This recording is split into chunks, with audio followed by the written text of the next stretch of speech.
Hello everyone, welcome to feeling schooling Odisha. Friends, आज class रे आम पॉलिटिकल साइंस यूनिट 2 को पढ़ा। तेज यूनिट 2 रे आपंकर रही preamble, fundamental rights, directive principle of state policy and fundamental duties. So आज वीडियो रे आम प्रिएम्बल को कवर करबा। तो प्रिएम्बल कहले कौन? What is preamble? Preamble means an introduction or preliminary formal statement to a document such as the Constitution. In a preamble, the purpose of the Constitution is given. The preamble of our Constitution tells us about the aims and objectives that we want to achieve for the good of the people. It begins with the words, "We the people of India." It means that the Constitution was framed by the people of India through their representative, and therefore the people are the source of law and ultimate authority in India. The preamble declares the right of the Indian people to frame their constitution. तेबे हम भारतीय संविधान रो प्राक कथन को मुखबंध बा प्रस्तावना कुहा जाए। एही मुखबंध संपर्क रे धारणाटी आसीथिला।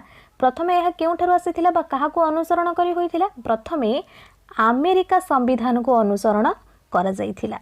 यह भारतर सांविधानिक, सामाजिक, राजनैतिक आदर्श उपरे दृष्टिपात करिथाय। भारतर कोटी कोटी अशिक्षित दरिद्र लोक मानकु संविधान रे आदर्श और उद्देश्य संपर्क धारणा देबा पई मुखबंध सृष्टि करा जाइछि। तेबे मुखबंध को दुई भाग रे विभक्त करा जाइछि। के भली भाबरे दुई भाग रे? प्रथम भाग रे रही संविधान प्रकृति। तो संविधान प्रकृति को आलोचना करा जाइथिबा बेले द्वितीय भाग रे संविधान आदर्श और नीति नियम विषय उल्लेख करा जाइछि। Begins with words we the people of India. तो मुखबंध रे जो आरंभ होइछि we the people of India, हमें जदि मुखबंध को डिटेल्स देखिबा, मुखबंध रे उल्लेख अछि जे we the people of India having solemnly resolved to constitute India into a sovereign, socialist, secular, democratic republic, and to secure to all citizens justice, social, economic and political, liberty of thought, expression, belief, faith and worship, equality of status and of opportunity, and to promote among them all fraternity, assuring the dignity of the individual and the unity and integrity of the nation. In our Constituent Assembly, this 26th day of November 1949, do hereby adopt, enact and give to ourselves this constitution. तो यार अर्थ आम ओडिया जदि जानिबा, आमे भारतवासी भारत को एक सार्वभौम्य, समाजवादी, धर्मनिरपेक्ष, गणतांत्रिक साधारणतंत्र रे परिणत करिबा पई ओ यार नागरिक मानकु सामाजिक, राजनैतिक और अर्थनैतिक न्याय प्रदान और चिंता, अभिव्यक्ति, विश्वास, धर्म और उपस्थापनार स्वाधीनता, मर्यादा और सुजोग्र समता देबा पई एवं सेमानक मध्यरे व्यक्तिर सम्मान एवं जातिर अखंडता, सुरक्षा और मैत्री भावर विकास घटाइबा पई शुद्धपूत मनरे संकल्पबद्ध होई आमे एही संविधान सभा रे आज 1949 मसीहा नवेम्बर मास 26 तारिख रे आमे एही संविधान को अनुमोद करी आम प्रति प्रयोग करूछु। मन रखंतु, the objectives resolution proposed by Jawaharlal Nehru and passed by the constituent assembly ultimately became the preamble. And the idea of preamble was borrowed from the constituent of USA. Its language was borrowed from the constituents of Australia. So preamble ro idea ti borrowed होइथिला USA constitution रो and तार language borrowed होइथिला Australia constitution रो। एबे preamble ला किछि key points देखिबा। First देखिबा secular.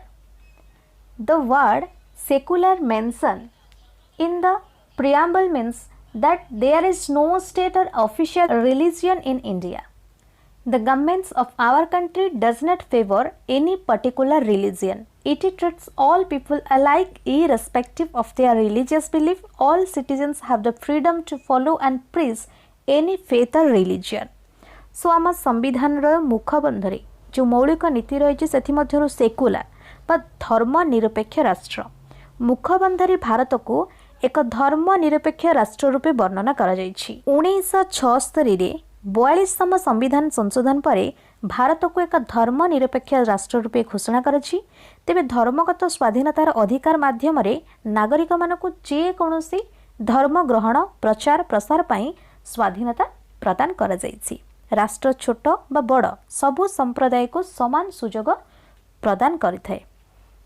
Next देखिबा democracy. India is a democracy. A democracy is a form of government in which the people have a share. In India, the people elect their representatives on local, state and central level to manage the affairs of the government. All those citizens who are above 18 years of age have the right to vote in all kinds of election. A democratic government gives justice to the people for the improvement of their social and economic condition. मुखबंध भारत को एक गणतांत्रिक राष्ट्र रूपे परिणत करिछि।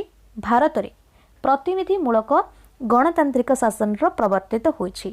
शासन क्षमता सर्वसाधारणकर न्यस्त और निर्वाचित प्रतिनिधि माने जनमंगल दृष्टि सरकार को गठन करिथांती। तेबे प्रत्येक साबालक नागरिक जो माने 18 वर्ष ऊर्ध्व जाति धर्म वर्ण लिंग निर्विशेष प्रतिनिधि को निर्वाचित करिथांती। एही प्रतिनिधि माने केंद्र और राज्य स्तर रे सरकार गठन करिथांती। आईन समस्तक पई समान भाव रे लागू होई थाए। नेक्स्ट देखिबा रिपब्लिक। आज against this is in India the president who is the head of the state is elected, so India is a republic. The preamble of our constitution also lays down 4 objectives: justice, liberty, equality and fraternity. Justice must be done in entire social, economic and political fields. Liberty means liberty of thought, expression, belief, faith and worship. Republic बा साधारणतंत्र। भारत को एक साधारणतंत्र राष्ट्र बोली वर्णना करिछि हमर preamble. भारतर राष्ट्रपति राष्ट्र मुख्य भाव में परोक्ष भाव में निर्वाचित होइथांती। एठारे कोनोसी राजा बा वंशानुक्रमिक शासन नथांती। धनी दरिद्र उच्च नीच शिक्षित अशिक्षित जातिभेद निर्विशेष प्रत्येक भारतीय राष्ट्रपति पदवी पई प्रार्थी होइथांती। We as human beings are not equal mentally and physically, but we must be considered equal for laws in school, on roads, parks and public places. The words equality in the preamble means that all human beings are born free and equal in dignity and rights. So आमे समस्ते equal नुहंती, mentally and physically आमे समस्ते समान नुहंती। तेवे we must be considered equal before the law, in school, on road. तो ए सब क्षेत्र रे आमे निहाती भाबरे इक्वालिटी को कंसीडर करिबा कथा। नेक्स्ट देखिबा fraternity. Fraternity in the preamble emphasizes the spirit of brotherhood amongst all Indians, irrespective of religion, caste, class and regional differences. The unity and integrity of the nation can be preserved only through a spirit of brotherhood. All of us must feel that we are the children of the same soil, of the same motherland. आमर preamble थिबा fraternity जहाँकि गुरुत्वारोप करिथाए, emphasise करिथाए जे religion, cast, class एवं regional difference को खातिर न करी समस्त भारतीयों मध्य भातृत्व भावर आत्मा को यह गुरुत्वारोप करिथाए। जातिर एकता एवं अखंडता केवल भाईचारार आत्मा द्वारा संरक्षित हो पारिबो। तेणु आमे समस्त अनुभव करिबा उचित जे आमे समान मातृभूमिर समान माटीर संतान। तेबे संविधान मुखबंध माध्यम भारतीय मानक मध्य देशप्रेम और भातृभाव जागृत करने पर प्रयास करा जायछि। भारत में बसवास करुवा भिन्न भिन्न जाति धर्म वर्ण भाषा और सांप्रदायिक लोक मध्य सहयोग और सौहार्दपूर्ण वातावरण सृष्टि करने पर यथाशक्ति उद्यम करा जायछि। भारतीय मानक एकतार सूत्र में आबद्ध करी जातीय एकता और संहति को दृढ़ीभूत करी देश विरोधी शक्ति मानक पराहत करने पर संविधान स्वतंत्र व्यवस्था मध्य करिछि। शेषरे मुखबंध संविधानर अनुमोदन और कार्यकारी हेबार दिन विषय उल्लेख करिछि। तेणु एही सब दृष्टि मुखबंधटीर गुरुत्व तात्पर्यपूर्ण अटे। तेबे प्रियम्बल कौन बुझीला एवं आर गुरुत्व एवं की पॉइंट्स मध्य बुझी हेथिबो म आशा करुछि। सो एही वीडियोटी आपनकर अपकमिंग वेस्टेड एग्जाम पाई निहाती भाबे हेल्पफुल हेबो। तो जदि वीडियोटी भल लगी थाए निहाती भाबे वीडियोटी को लाइक करंतु एवं आपनक संग मानक सहित वीडियोटी को शेयर करनियंतु। Thanks for watching.